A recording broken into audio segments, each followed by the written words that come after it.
اعوذ باللہ من الشیطان الرجیم بسم اللہ الرحمن الرحیم۔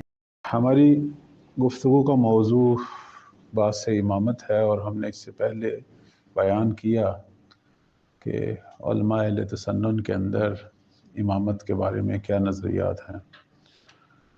اس میں جو ان کے مختلف فرقے ہیں جیسے اشاعرہ، معتزلہ، اہل حدیث، ماتریدیہ، عرض کیا کہ پہلی تو بات یہ ہے کہ وہ امامت کو جو ہے وہ واجب سمجھتے ہیں، بعض واجب شرعی سمجھتے ہیں جیسے اشاعرہ، ماتریدیہ، اہل حدیث، بعض عقلی سمجھتے ہیں جیسے معتزلہ، لیکن وہ یہ کہتے ہیں کہ امامت انتخابی ہے، منصوب نہیں ہے۔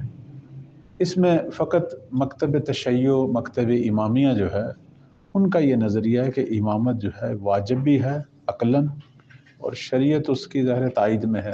جب کوئی چیز عقلاً واجب ہو پھر شریعت اسے دوبارہ واجب قرار نہیں دیتی، بلکہ وہ اس کی تائید میں اگر کوئی حکم دیتی ہے تو اس کی تائید میں، جیسے عقل جو ہے وہ عدل کے وجوب کو سمجھتی ہے۔ عقل خود کہتی ہے ہر انسان کی کہ عدل کرنا واجب ہے، اب شریعت دوبارہ عدل کے وجوب کا حکم نہیں دے گی، ہاں اس کی تائید میں گفتگو کرے گی، اس لیے اسے ہم کہتے ہیں حکم ارشادی۔ تو امامت کا وجوب آیا شرعی ہے یا عقلی؟ آیا عقلی سے درک کرتی یا نہیں؟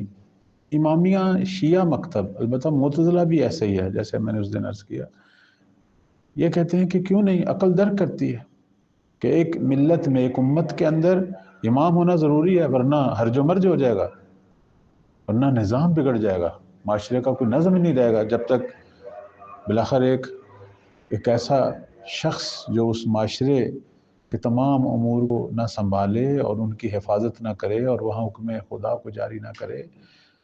ویسے یہ تو اتنی عام سی بات ہے کہ دنیا کا ہر فرد اس چیز کو سمجھتا ہے کہ ایک امام، ایک حاکم، اس کی حکومت کے بغیر کوئی بھی اجتماعی زندگی جو ہے وہ اس کا تصور ہی نہیں ہے، یہ عقلی ہے۔ اب سوال جو ہے اگر یہ عقلی ہے تو کس پہ واجب ہے اس کو معین کرنا؟ اہل تسنن سارے کہتے ہیں، چاہے شرعاً قائل ہوں یا عقلاً، وہ کہتے ہیں کہ یہ ہم پر ہے، ہم ایک شخص کا انتخاب کریں۔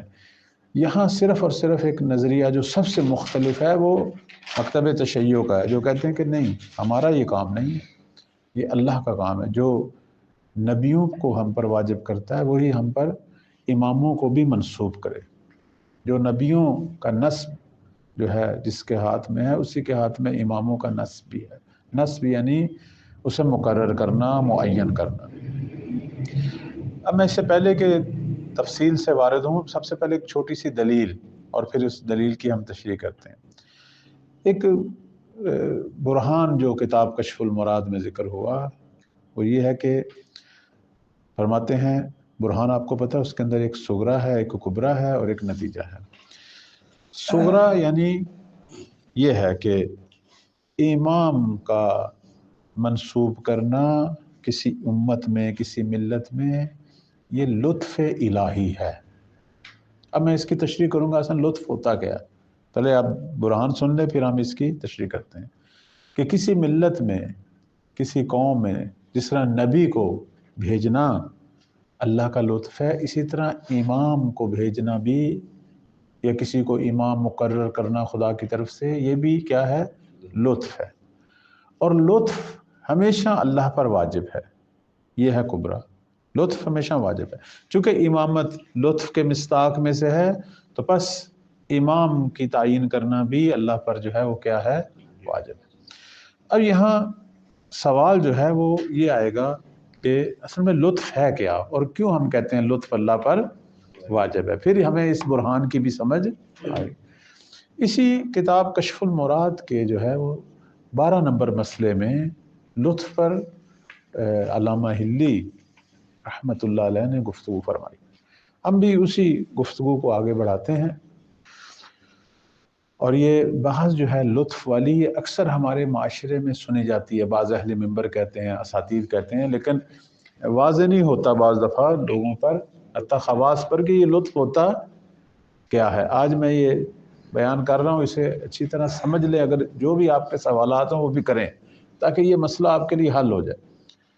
لطف کا ایک لغوی معنی ہے، وہ ہے کسی کے ساتھ مہربانی سے پیش آنا، محبت سے پیش آنا، یہ ہے لغوی معنی۔ عام طور پر جب بھی ہم لطف کہتے ہیں تو لوگ یہی معنی لیتے ہیں، لیکن ایک اصطلاحی معنی ہے، وہ بھی علم کلام کی اصطلاح، یعنی علم کلام کی جو تعریف ہے، اہل کلام جو سمجھتے ہیں، جو عقائد پہ کام کرتے ہیں، جو وہ بیان کرتے ہیں، وہ کیا ہے؟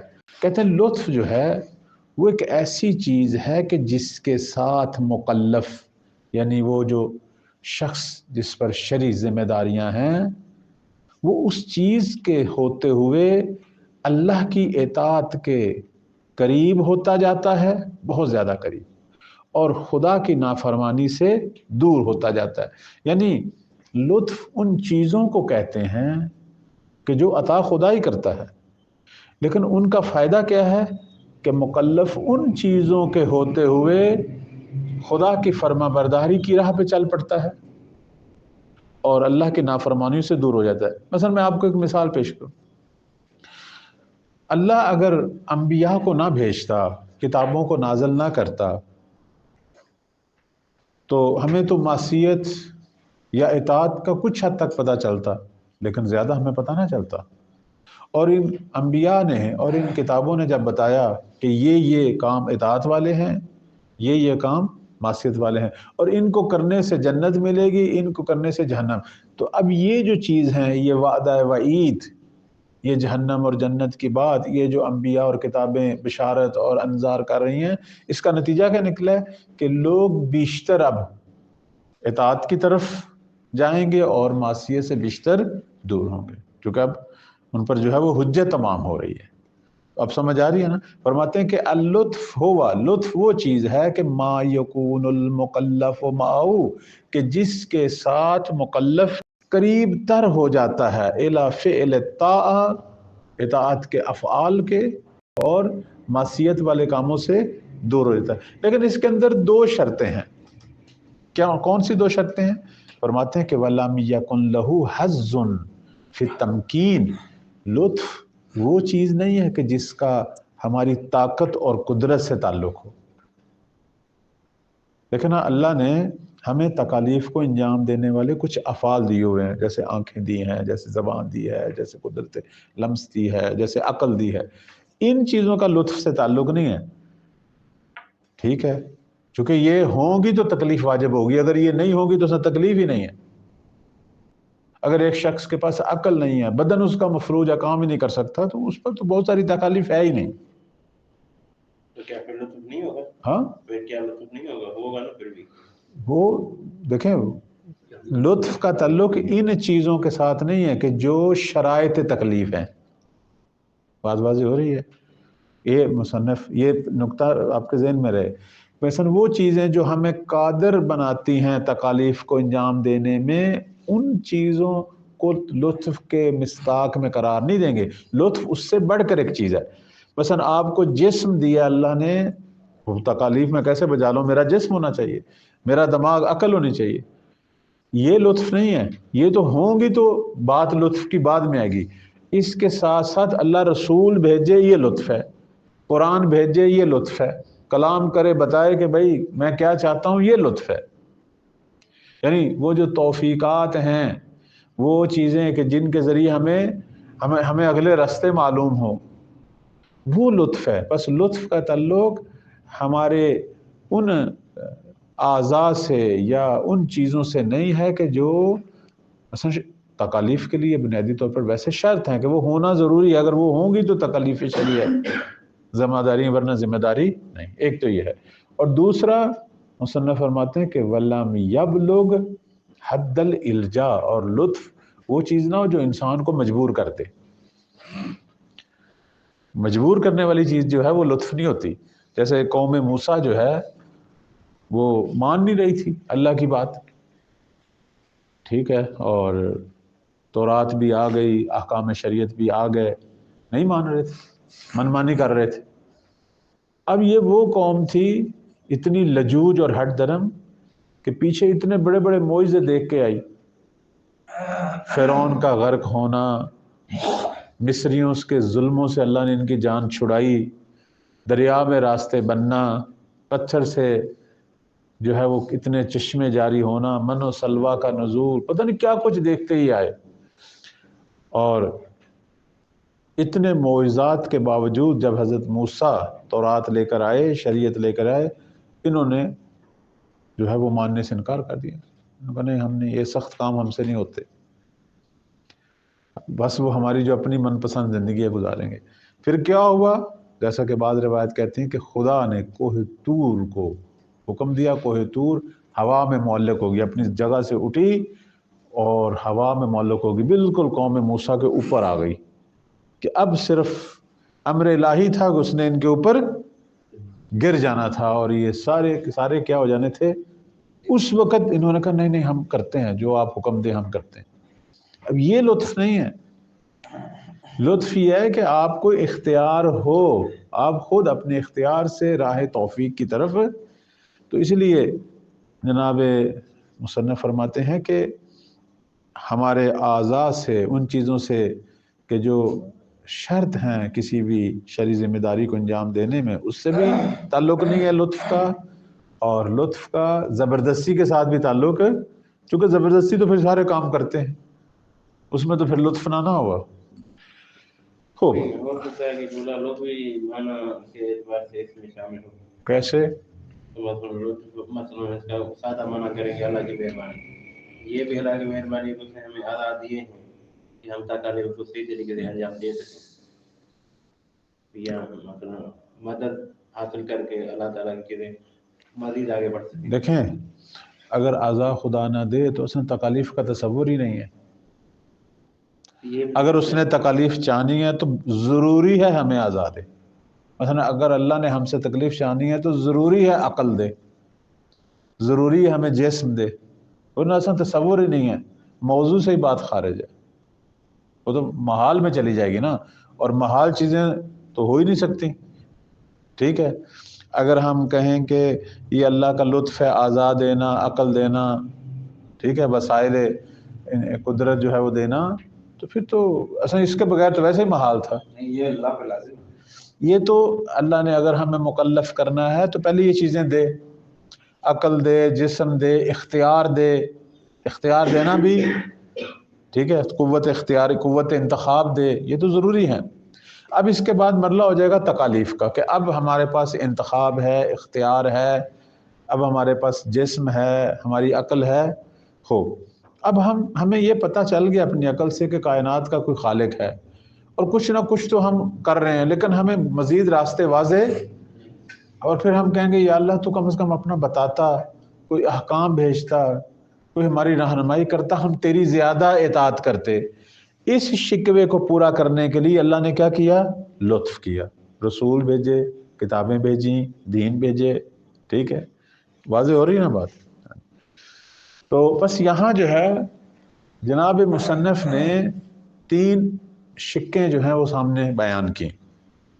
اب وہ آپ دیکھیں، جناب مصنف کہتے ہیں کہ ایک دفعہ تو یہ ہے کہ اللہ تعالیٰ جو ہے وہ انسانوں کو خلق کرتا، سارے اختیارات بھی دیتا، توانائی بھی دیتا، اور انبیاء بھی بھیجتا کہ بھئی یہ کام کرو یہ نہ کرو.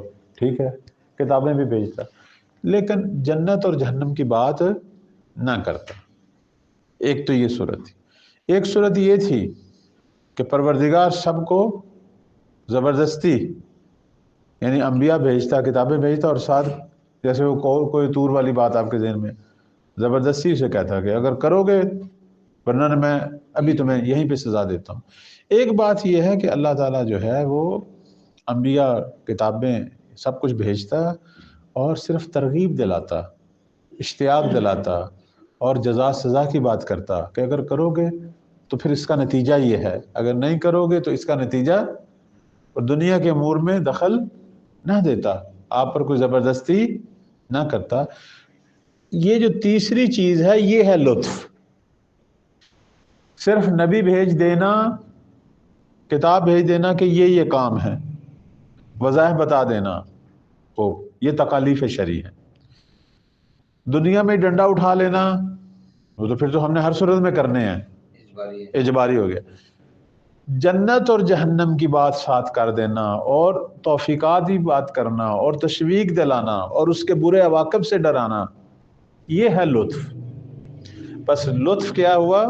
لطف یہ ہوا کہ انسان تکالیف شریعہ کے ساتھ کوئی ایسی چیزیں بھی ساتھ مل جائیں کہ جن کی وجہ سے ہم خود راہ طاعت کی طرف چل پڑیں اور معصیت سے خود اپنے انتخاب سے دوری اختیار کریں، تو اس کو ہم کہیں گے لطف۔ دیکھیں بات واضح ہوگی آگا یہ لطف کی، لطف کے حوالے سے کوئی نقطہ رہ گیا تو مجھے بتائیے۔ کیا مراتب بھی ہیں؟ ایک چھوٹا لطف، بڑا لطف؟ ظاہر ہے، کیوں نہیں؟ یہ جتنے اللہ تعالیٰ نے بندوں کے مراتب بیان کیے ہیں اس کے اندر سارے لطف کے بھی مراتب ہیں۔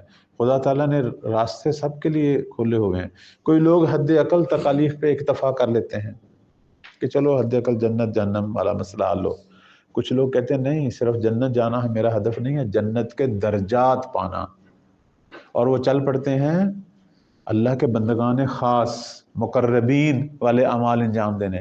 ان کے لیے بھی پروردگار نے کچھ چیزیں بھیجی ہیں، وہ ان پر خاص لطف ہو گیا، اور پھر کچھ ان مقرب اعمال کے ساتھ ساتھ جو ہے وہ ایسا اتنی مشقتیں کریں گے خدا تعالیٰ ان کو ولایت کے درجوں میں شامل کرے گا۔ ادھر پھر خصوصی الطاف کی بارش ان کے لیے اور راستے کھولیں گے، جیسے جیسے امتحانات گزارتے جائیں گے ویسے ہاں ویسے لطف کے دروازے۔ جی۔ اب دیکھیں نا، میں آپ کے خدمت میں بیان کروں کہ جیسا انہوں نے آغا شوال نے بھی سوال کیا، لطف کی دو قسمیں ہیں، ایک لطف عام ہے، ایک لطف خاص ہے۔ پروردگار نے اپنے بندوں پر دو قسم کے لطف جاری کیے، ایک لطف عام ہے، ایک لطف خاص ہے۔ لطف عام سب لوگوں کے لیے، چاہے عام مسلمان، مشرک، مومن، منافق، وہ کیا ہے؟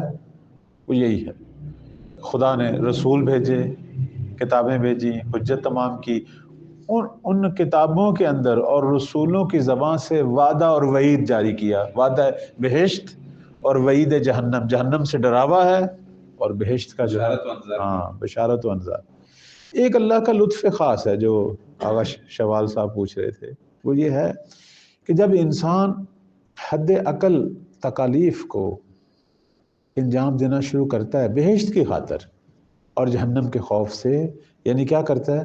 معصیت کو ترک کرنا شروع کرتا ہے اور انجام میں امر صالح شروع کرتا ہے، تو اس کے اندر آمادگی پیدا ہوتی ہے ایک اور لطف لینے کی۔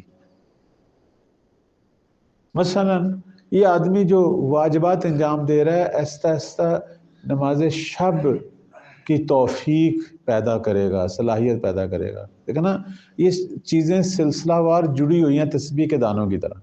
بس ہماری ایجوکیشن کی طرح کا معاملہ ہے۔ بالکل ایسا ہے، انسان میٹرک کرے تو انٹر کی طرف جاتا ہے، انٹر کرے گریجویشن، پھر ماسٹرز، پھر ایم فل، بالکل، یعنی جتنا آگے بڑھتا رہے گا اتنا لطف کے دروازے کھلتے رہیں گے۔ جیسے ایک فقیہ تھے، نام میرے ذہن میں نہیں آ رہا، تو وہ ان کو کسی مومن نے دعوت کی گھر میں، وہ چلے گئے، بالآخر اطعام اور دعوت اس کو قبول کرنا چاہیے، مستحب ہے۔ لیکن آج کل کے معاشرے میں تھوڑا سا آدمی تحقیق کر لے کہ دعوت کرنے والا جو ہے وہ اس کی روزی کا ذریعہ کیا ہے، اگر وہ مشکوک ہے تو پرہیز کرے، چونکہ مستحب کو بجا لاتے لاتے کوئی نجاست نہ کھا لے، یعنی کوئی حرام چیز نہ کھا لے۔ البتہ پکی تو حلال ہوگی، لیکن وہ جس پیسے سے، جس مال سے پکی ہوگی، پھر اس کے اثرات جو ہیں وہ کافی عرصے تک ظاہر نہیں ہوتے بدن سے، اگرچہ یہ گناہ گار نہیں ہوتا، اس کو پتہ نہیں تھا، لیکن اثر تو ہے نا۔ جیسے ایک آدمی نادانگی میں زہر کھا لے اور مر جائے، بھئی خودکشی تو یہاں نہیں لکھی جائے گی اس کی، چونکہ اسے پتہ نہیں تھا، لیکن زہر نے اپنا اثر تو کر دیا نا۔ ہاں، وہ کہتے ہیں وہ فقیر جو ہیں ان کو کسی نے دعوت کی، وہ گئے، کھانا کھا کے آئے، اور رات کو جب سوئے تو صبح نماز شب کے لیے نہیں اٹھ سکے، بدن بہت بھاری، بہت زیادہ کسالت، سر بھاری اور بڑے پریشان، آنکھ ہی نہیں کھلی، جب آنکھ کھلی تو سخت نہیں تھی۔ خیر انہوں نے نماز فجر کا ٹائم ہوا، نماز پڑھی، اس کے بعد انہوں نے بڑا گریہ کیا کہ یہ کیا ہوا، میں تو انہیں بتایا گیا کہ یہ آپ نے کل جو کس کے گھر کا کھانا کھایا ہے وہ مال حرام سے بنا ہوا تھا، اور یہ اب اتنے دن آپ تک یہ اثر رہے گا۔ جیسے لوگ کہتے ہیں کہ شراب پینے کا جو وضعی اثر ہے وہ کیا ہے؟ اتنے عرصے تک جو ہے اس کی نماز ہے، تب باقی اعمال صالح بھی قبول، یعنی انجام دے دیے، وہ تکالیف شرعی ادا ہوگی، لیکن قبول ہونے کے بعد جو اسے درجات ملنے تھے، جو ثواب ملنا تھا، اس سے وہ محروم ہو جائے گا۔ تو ہر عمل صالح ایک دوسرے عمل صالح کے لطف کا زمینہ بنتا ہے، میں یہ کہنا چاہتا ہوں۔ جیسے ہم اگر اپنے واجبات انجام دیں، سر موقع مثلا انجام دیں، تو یہ بعض مستحبات کے لیے جو ہیں پیش خیمہ بنیں گے اور ان کا لطف آنے کی صلاحیت پیدا کریں گے۔ پھر جب ہم ان مستحبات کو انجام دینا شروع کریں گے تو وہ پھر اور خاص اعمال جو اللہ اس وقت چاہے گا کہ میرا بندہ جو ہے اب اس کے اندر یہ لیاقت پیدا ہو گئی ہے، اب یہ اس درجے پہ پہنچ گیا ہے، اب میرے لیے یہ بھی عمل کرے، پھر خدا اس عمل کی توفیق اور وہ خدا اس عمل کو اس تک پہنچائے گا۔ یہ اب اللہ کا کام ہے، یہ نظام قدرت ہے، وہ پہنچتا ہے اور وہ کرتا ہے۔ اور یہی راہ جو ہے، جیسے کہتے ہیں نا، راستہ کھلتا گیا اور میں آگے بڑھتا گیا، اور یوں پھر راہ اولیاء جو ہے، پہلے اس سے صحبت اولیاء نصیب ہوتی ہے اور پھر آہستہ آہستہ جو ہے وہ سلک اولیاء میں داخل ہو جاتا ہے۔ اسے ہم کہتے ہیں الطاف خاص۔ اب سوال جو ہے یہاں ہو سکتا ہے آپ کے ذہنوں میں ہو کہ آپ نے لطف کی تو تشریح کر دی، لیکن یہ جو کبرا تھا اس کا، ہمارے اس برہان کا، کہ اللہ پر لطف واجب ہے، یہ کیسے ہے؟ کیسے خدا پر ایک چیز واجب ہے؟ اہل تسنن جو ہیں وہ یہی تو کہتے ہیں کہ ہمیں حق نہیں ہے کہ ہم اللہ کے بارے میں یہ کہیں کہ خدا پر یہ چیز واجب ہے۔ خدا بے نیاز ہے، وہ غنی مطلق ہے، یہ ہم پر واجب ہوتے ہیں۔ آپ جب کسی اہل سنت سے بات کریں گے وہ فوراً آپ سے یہی گفتگو کرے گا، یہ آپ شیعہ عجیب عجیب باتیں کرتے ہیں، آپ کہتے ہیں اللہ پر لطف واجب ہے۔ کون ہوتے ہیں آپ اللہ پر کوئی چیز واجب کرنے والے؟ خدا بے نیاز ہے، وہ قادر علی الاطلاق ہے، کسی کی جرت نہیں ہے، دیکھنا وہ اس طریقے سے۔ اب اس کا جواب کیا ہے؟ ہم کہیں گے نہیں، اللہ کی اپنی صفات اس پہ واجب کرتی ہیں، ہم نہیں واجب کرتے۔ حکمت الہی خدا پر خود واجب کرتی ہے، اس کی ذات پہ واجب کرتی ہے۔ جیسے اللہ پر عدل کرنا واجب ہے یا نہیں، اس سے سوال کریں، وہ کہے گا ہے، تو کس نے واجب کیا؟ تم نے کیا، میں نے کیا؟ نہیں، خود خدا کا حکیم ہونا، اس کی صفت حکیم اس پر لازم کر رہی ہے کہ وہ عدل بھی کرے۔ ٹھیک ہے، خوب۔ اب اس کا جواب جو ہے کہ آیا یہ جو آپ کہتے ہیں کہ اللہ پر لطف واجب ہے، تو یہ کیوں کہتے ہیں اللہ پر لطف واجب ہے؟ اس کا جواب یہ ہے کہ اگر ہم یہ نہ کہیں کہ اللہ پر جو ہے وہ لطف واجب ہے، تو کئی دیگر مشکلات اور مسائل سامنے آئیں گے کہ جن کا کوئی جواب نہیں۔ اب میں اس کو جس طرح علامہ حلی رحمۃ اللہ نے بیان کیا، میں اسی طرح آپ کی خدمت میں بیان کرتا ہوں۔ فرماتے ہیں کہ اگرچہ اہل تسنن کے علماء یہ کہتے ہیں کہ لطف خداوند پر واجب نہیں ہے اور اس کا کوئی باطل نتیجہ بھی سامنے نہیں آتا، لیکن ہمارے علماء امامیہ میں مشہور جو علماء ہیں وہ کہتے ہیں کہ اللہ تعالیٰ کی حکمت یعنی حکیم ہونا اور اس کے عدل کا تقاضا یہ ہے، اللہ کا حکیم ہونا اور اس کے عدل کا یہ تقاضا یہ ہے کہ پروردگار پر لطف کرنا واجب ہے۔ اور اس کے بعد انہوں نے 2 دلیلیں دی علامہ حلی رحمۃ اللہ نے۔ آپ وہ دلیلیں غور فرمائیے گا، اگر کہیں ضرورت ہوئی وضاحت کی تو میں وضاحت کروں گا۔ پہلی دلیل انہوں نے یہ دی کہ یہ جو لطف ہے، یعنی یہ وعد و وعید، یہ بشارت، یہ انذار لوگوں کو تکالیف کے ساتھ ساتھ، یہ محصل غرض مولا ہے، یعنی مولا کی جو غرض ہے اس کو پورا کرنے والا ہے۔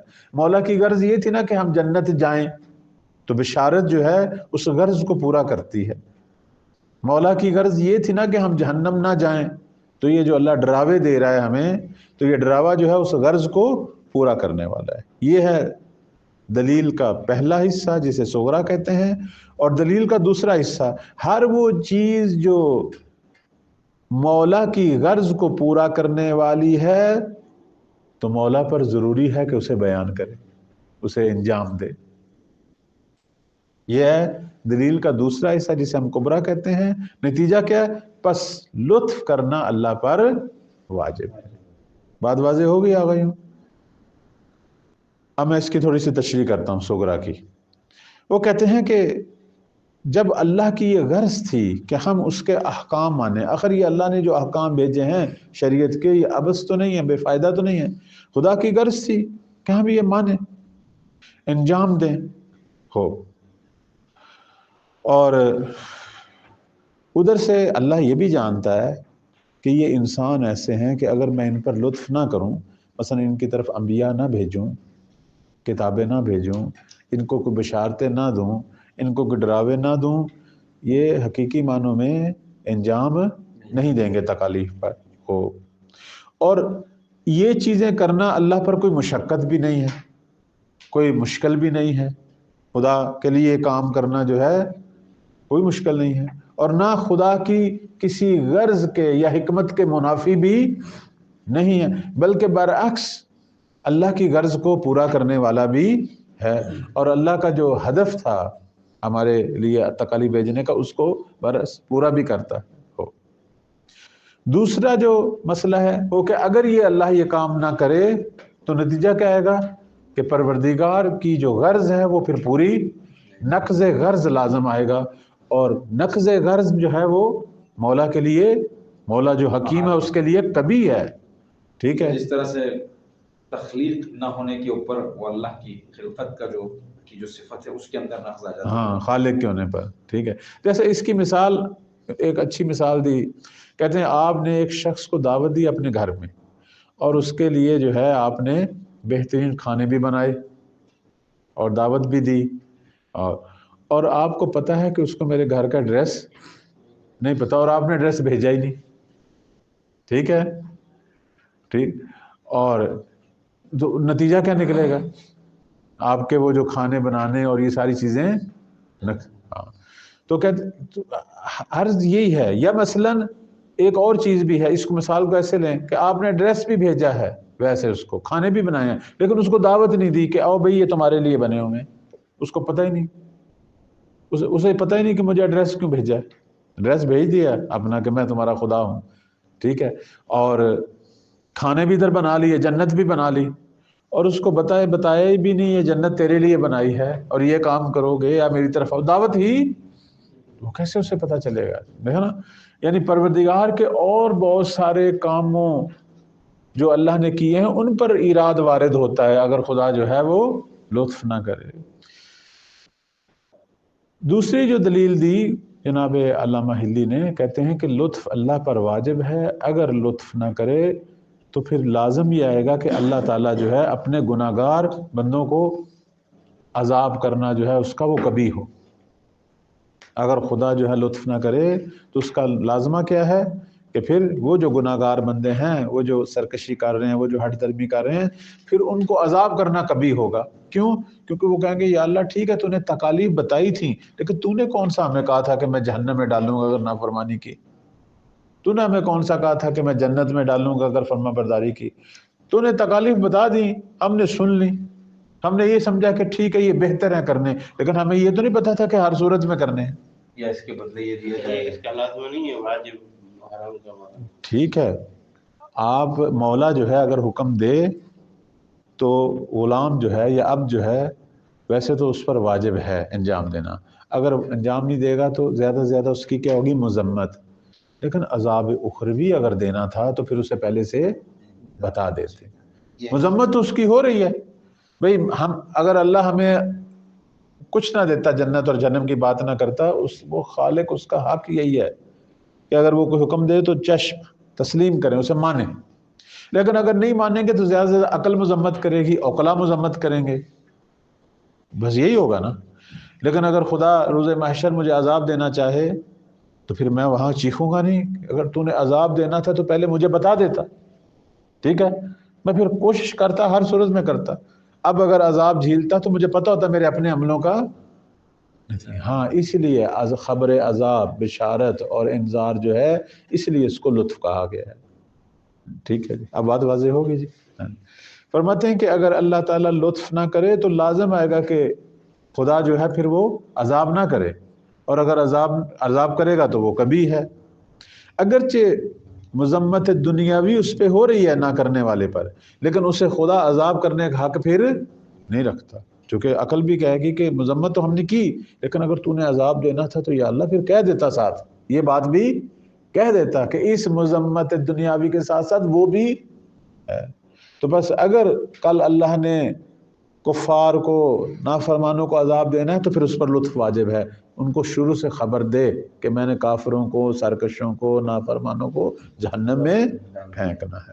اور اللہ تعالیٰ نے قرآن مجید میں خود ہی کہا ہے کہ وَمَا كُنَّا مُعَذِّبِينَ حَتَّى نَبْعَثَ رَسُولًا، ہم نے کسی قوم کو عذاب نہیں کرنا جب تک وہاں رسول نہ بھیجیں۔ یہاں سے ایک نقطہ آپ کے ذہن میں آنا چاہیے، اور یہ بہت سارے لوگوں کا سوال ہے کہ وہ اقوام جہاں پہ نبی نہیں، ابھی بھی دنیا میں ایسی جگہ ہیں کہ جہاں لوگوں تک دین پہنچا ہی، ان کو پتہ ہی نہیں ہے کوئی اسلام، کوئی نبی، کوئی رسول۔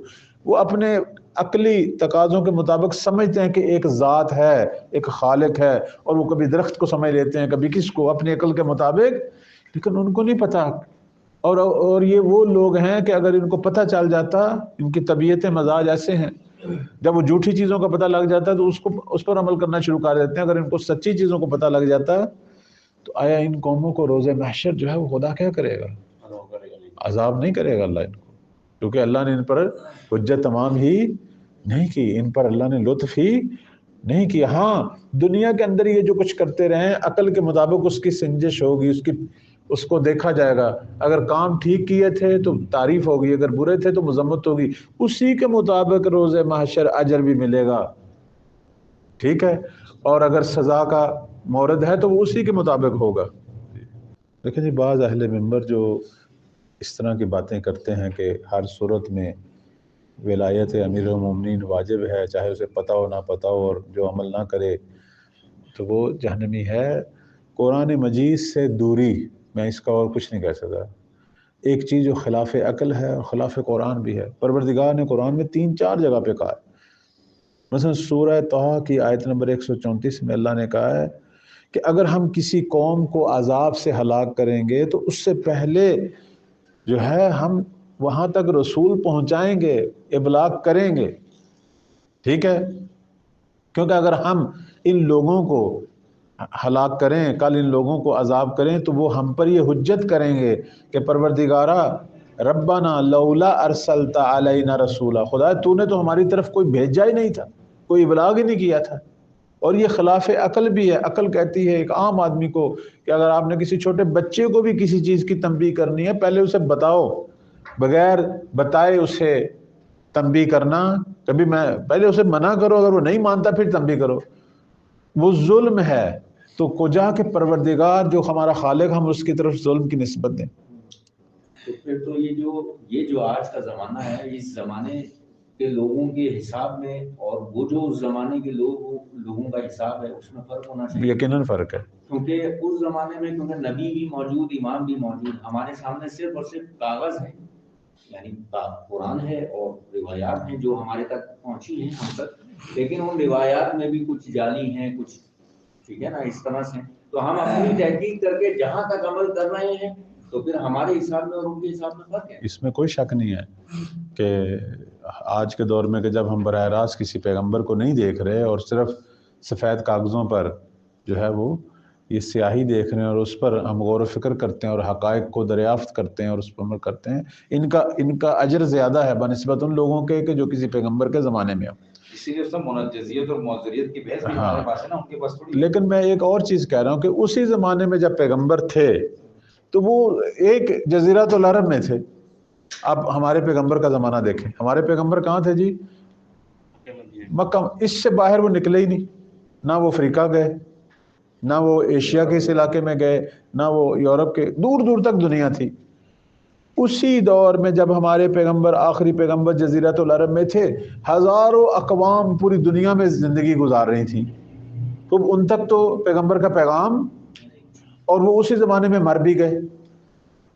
ہو سکتا ہے بعد میں پہنچا ہو ان کی بعد والی نسلوں کو، جیسے کہتے ہیں خلفائے راشدین کے زمانے میں دور دور تک اسلام پہنچا اور بعد میں تو اور، لیکن اسی دور میں جب پیغمبر صرف مکہ اور مدینہ کے اندر ہی تھے اور یہی چھوٹے سے علاقے میں ہی دین لے کر آئے، تو اسی دور کے اندر ہزاروں ملتیں ایسی دنیا میں بکھری ہوئی تھیں، ایسے انسان تھے کہ جو اس فیض سے محروم تھے، وہ اب ان کا کیا بنے گا؟ اور جو اس کے بعد تک جب تک اسلام کا پیغام نہیں پہنچتا اسی طرح رہے اور مر گئے، ان کا کیا بنے گا؟ اور جب اسلام کا پیغام پہنچا وہ بھی پہنچانے والوں نے اس کے اندر اتنی تحریف کی، پتہ نہیں کیا تھا حق اور کیا پہنچایا گیا، ان کا کیا بنے گا؟ وہ بھی یہاں پروردگار جو ہے وہ وہی ہے دلیل۔ قرآن مجید کی ایک اور آیت خدا کہتا ہے کہ میں جب کسی کو عذاب کروں گا تو بینہ کی وجہ سے، کہ بینہ اس پہ دلائل اس پہ واضح ہو چکے تھے، حجت اس پر تمام ہو چکی تھی۔ یعنی کسی بھی ہستی کو، کسی بھی شخص کو، جن و انسان، کسی کو، یہ اللہ کی حکمت اس کے عدل کے خلاف ہے، اصلا اس کی رحمت رحمانیت کے خلاف ہے کہ وہ بلا وجہ بغیر حجت تمام کیے، بغیر بینہ بھیجے، بغیر دلائل بھیجے، بغیر رہنما بھیجے، بغیر اپنا سفیر بھیجے، یہ ساری ملتیں بخشی جائیں گی۔ ان کی جو ہوگی نا اعمال کی سنجش یا اعمال کو جو تولا جائے گا وہ ان کے عقل کے مطابق جو انہوں نے عمل کیے تھے اس کے مطابق ان کی درجہ بندی ہوگی۔ سارے ان کو اللہ جہنم میں نہیں پھینکے گا۔ ہاں، جس نے ایسے عمل کیے تھے جو خود بھی جانتا تھا میں غلط کر رہا ہوں، اس کے اپنے معاشرے کے لوگ کہہ رہے تھے یہ غلط ہے، یہ ظلم کر رہے جناب، اس کی اسے سزا ملے گی۔ یعنی وہاں معیار عقل ہے، عرف ہے، وہاں خود دین معیار نہیں ہوگا۔ اور جو بیچارے جنہوں نے کوئی ایسا کوئی برا کام بھی نہیں کیا کہ عرف انہیں برا بلا کہے یا عقل برا بلا کہے، بس وہ ایک سادی زندگی گزار گئے، یہ سارے بخشے جائیں گے۔ تو عرض خدمت ہے کہ اپنے اعمال، تو وہاں جو ہے معیار جو ہے عمل کا وہ اس کی عقل اور وہاں کا عرف اور وہاں کی اوقلا کی سوچ، وہ بھی اللہ نے پیدا کیا نا، وہ خدائی عقل کا خالق ہے، خدائی دینے والا ہے، یعنی وہ فطرتی چیزیں جو ہیں ان کو سامنے رکھا جائے گا۔ تو بس وہ لوگ جو اس قسم کی باتیں کرتے ہیں واضح رکھیں کہ ایسی باتیں جو ہیں وہ قرآن کے خلاف نہ ہو۔ متاسفانہ اس وقت ہمارے اہل منبر بالخصوص اور عمومی طور پر ہمارے شیعہ جو ہیں سب سے زیادہ جس چیز سے دور ہیں وہ قرآن مجید، اور اللہ تعالی ہم سب کو توفیق دے اپنے عقائد میں بالخصوص جو ہے ہم قرآنی آیات جو عقائد سے مربوط ہیں کم از کم ان کی تلاوت اور ان پر غور و فکر کریں انشاءاللہ، اور پروردگار جو ہے ہمیں اپنے دین کو سمجھنے اور دین کا دفاع کرنے کی انشاءاللہ ہم سب کو توفیق دے۔ السلام علیکم ورحمۃ اللہ وبرکاتہ۔